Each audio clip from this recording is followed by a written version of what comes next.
Now we want to show you the application with the EG570. As you can see, mix your batch as you normally would, and pour the material into the hopper.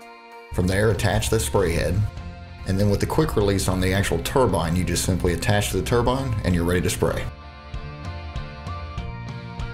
With the many advantages of this gun being the HVLP style head, you can see that you can change the orientation of your spray and the width of your spray pattern for better undershot on bed rails, to get better width in corners and grooves, and just better overall coverage. With this being an HVLP style spray gun, you do want to trim and cut in tight areas, corners, things of that type to ensure proper coverage and prevent shadowing. This gun adjusted at full, you're going to see approximately an 18-inch wide spray pattern. You can dial that in to approximately 6 inches to help cut in tight areas and corners and get the build that you're looking for. Also, as you can see on this bed rail, it will help reduce the overall overspray and loss of material to the floor. As you can see in this cut, one major advantage to the HVLP style head is being able to base in the corners and the tight areas with a tighter pattern and get the build that you're looking for without leaving light spots, speckles, or just thin areas that show through.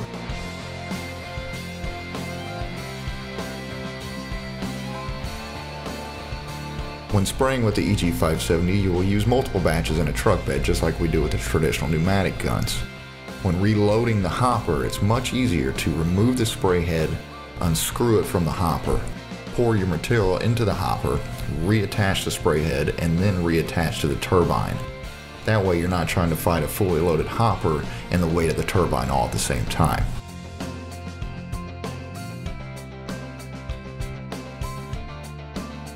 Spraying and overlapping at approximately 25% will ensure an even and thick mill coating.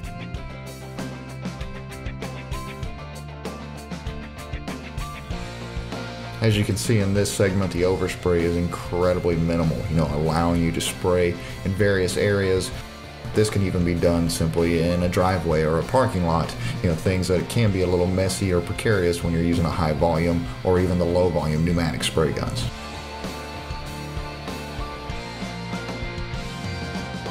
Once the areas are cut in, come back through, base coat the entire sidewall. This will give you your base option. Now the material will lay out smoother because of the air pressure it's applied at. Just like with the traditional pneumatic guns, you can do a fog coat or a cast coat from outside of the vehicle to build texture as desired.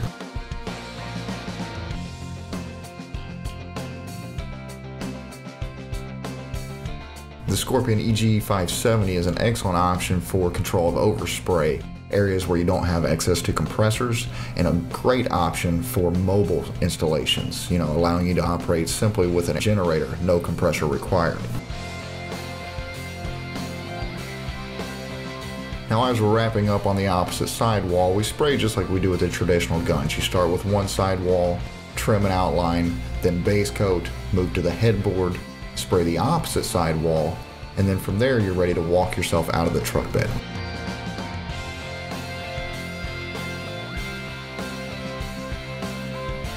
Now we've wrapped up the sidewalls and the headboard, and we'll move to the floor of the truck. As you can see, always spray vertically with the ribs of the truck. That will prevent shadowing on the outside edges of the ribs or possibly getting a material overlay which would eventually roll and sag on the outside of the ribs. Always keep in mind your distance to the substrate can be crucial. The velocity at the tip is approximately 20 to 25 psi, so if you do get too close to the wet material, you stand a chance of putting air waves in the material and leaving an unattractive finish. If that does happen, you can simply wipe it down with a rag, smooth out the material, and retexture over top. Again, even with the floor sections, you want to run at approximately a 25% overlay on your passes, ensuring an even coating. Generally, when spraying the floor of a truck, we'll break it into thirds. Spray the first third, step back, spray the second third between the wheel wells, and then actually step down out of the pickup to finish the last third from the floor. This allows easy build-up and to finish out the exterior edges of the bulkheads and the base of the tailgate. Wrapping up the floor, now spraying the backside of the rear bulkheads of the bed. Then we'll move around to the outside rail. You sprayed the top of the rail from inside the truck when you were spraying the sidewalls. Now that you're outside, come back across the tape line to get a nice mill build on the rail for protection of loading ladders, lumber, anything that folks would slide over the outside edge. Again, you can see that the overspray is incredibly minimal, Our cameraman's right up next to that deal. No overspray whatsoever. Now, last but not least, we spray the tailgate. One thing to keep in mind with the tailgate, you do have so many transverse edges that you want to spray it from all 4 directions.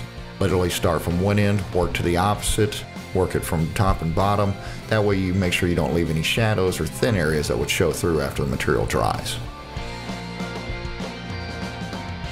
In this section, just like we do with traditional guns, you do a fog coat or a mist coat from outside of the truck bed to build additional texture.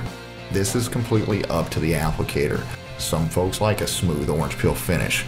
That's what the EG570 will produce straight off of the gun.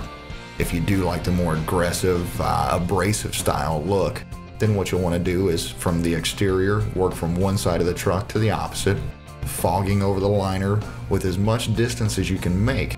That allows the particles to stand on themselves and give you that more aggressive finish.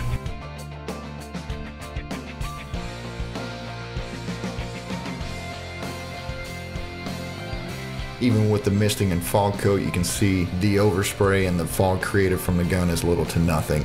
80 to 90% of your material is maintained in the truck bed. What we see with traditional guns, you lose 30 to 40% of material to the floor, so this is going to be a huge cost savings in the long run.